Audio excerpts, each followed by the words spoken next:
उससे कुछ ही देर पहले पाकिस्तान की सेना पर एक बहुत ही बड़ा अटैक हो चुका है और ये अटैक किया है बलूचिस्तान लिबरेशन आर्मी ने। जी हां, बलूचिस्तान की आज़ादी की मांग करने वाली इस BLA ऑर्गेनाइजेशन ने ये जबरदस्त अटैक किया है सीधा पाकिस्तान की सेना पर। और ये अटैक हुआ है पाकिस्तान का जो बलूचिस्तान राज्य है ना, उसके अंदर पड़ता है कलात डिस्ट्रिक्ट। कलात में ही शाह मर्दान एरिया है जहां पर पाकिस्तानी सेना का मेन आर्मी कैंप है, जो कि पूरी तरीके से BLA को ख़त्म करने के लिए बनाया गया है। इसी के कैंप के ऊपर अटैक किया गया है और रिपोर्ट्स हैं कि यहां पर हाई सिक्योरिटी होने के बावजूद अब तक 7 पाकिस्तानी सैनिक मारे जा चुके हैं और इतना ही नहीं, 20 से ज़्यादा पाकिस्तानी सैनिक घायल भी हो चुके हैं। वहीं रिपोर्ट्स बता रही हैं कि पाकिस्तानी सैनिकों के मरने का आंकड़ा 1 दर्जन के पार जा सकता है, क्योंकि जो घायल हैं उनमें बहुत सारे ऐसे हैं जो गंभीर रूप से घायल हैं। इसीलिए यह पाकिस्तानी सेना के लिए एक बहुत ही बड़ा झटका है, क्योंकि पाकिस्तानी सेना पर बलूचिस्तान के अंदर कहीं भी अटैक हो जाता, इसे एक आम घटना माना जाता। जी हां, पाकिस्तानी सेना पर आज की तारीख में हमला होना आम ही है, क्योंकि पिछले 3 सालों में आप देख लीजिए, जब से अफगानिस्तान के अंदर तालिबान राज आया है, पता नहीं कहां से बलूचिस्तान को ज़्यादा समर्थन मिलने लगा है, ज़्यादा हथियार मिलने लगे हैं, जिस वजह से पाकिस्तानी सेना पर अटैक भी बढ़े हैं। अब से 2 महीने पहले की बात है,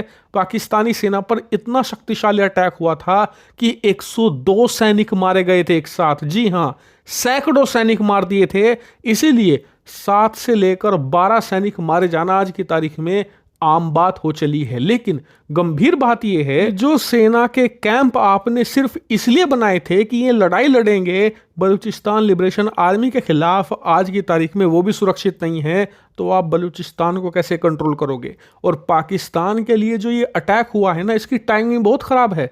टाइमिंग इसलिए ख़राब है क्योंकि पाकिस्तान में चैंपियन ट्रॉफी को लेकर विवाद चल रहा है। पिछले 1 हफ्ते से इनकी सेना हो, इनकी सरकार हो, आम जनता हो, तमाम जितने भी संगठन हैं, सब भारत के खिलाफ जहर उगल रहे हैं, भारत को कोस रहे हैं, कह रहे हैं कि भारत तो हमसे ये चैंपियन ट्रॉफी का आयोजन छीनना चाहता है, इसीलिए वो पाकिस्तान में खेलने नहीं आ रहा। जबकि भारत ने बड़े शांत स्वभाव से कहा कि देखिए, हम इसलिए नहीं आ रहे क्योंकि आपके यहाँ सिक्योरिटी अरेंजमेंट ठीक नहीं है, आपके यहाँ पर आतंकी हमले हो रहे हैं।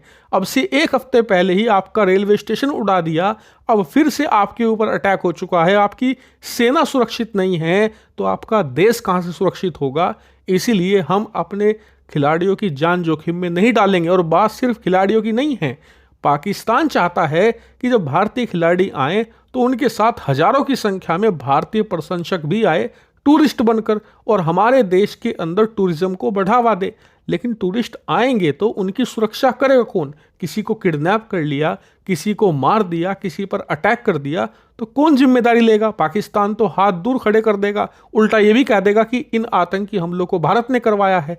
तो ऐसे में भारत ये रिस्क नहीं लेगा। लेकिन पाकिस्तान के लोग ये बात समझना नहीं चाहते, इसलिए भारत को बिना बात कोस रहे हैं। और हैरानी की बात यह है कि उनकी आंखों के सामने हमले हो रहे हैं उनके देश में, और उन्हें सच्चाई दिख नहीं रही। उन्हें लग रहा है कि भारत बहाने बना रहा है, जबकि जो उनके देश में हो रहा है वो हकीकत खुद बयां कर रहा है। ऐसे में बहाने बनाने की जरूरत है ही नहीं भारत को। और इसीलिए मुझे लगता है कि ICC को अब एक्शन ले लेना चाहिए। जो चैंपियन ट्रॉफी पाकिस्तान में हो रही है उसे भारत में शिफ्ट करवा दे। वैसे भी पाकिस्तान अगर खेले जब बढ़िया, ना खेले तो बढ़िया, उनके खेलने ना खेलने से कुछ ज़्यादा फर्क नहीं पड़ता, ना तो ICC की कमाई पर और ना ही इस टूर्नामेंट की पॉपुलैरिटी पर। और अब तो BCCI और ICC के पास बहाना भी आ चुका है। इस हमले को दिखाकर हम कह सकते हैं कि देखिए, पाकिस्तान वाकई में ही सुरक्षित नहीं है, तो हम करें तो करें क्या? हालांकि जो भी फैसला होगा आने वाले 1 हफ्ते में आपको पता लग जाएगा। लेकिन आप कमेंट करके बताइए कि आपका इस पूरे मुद्दे पर क्या मानना है।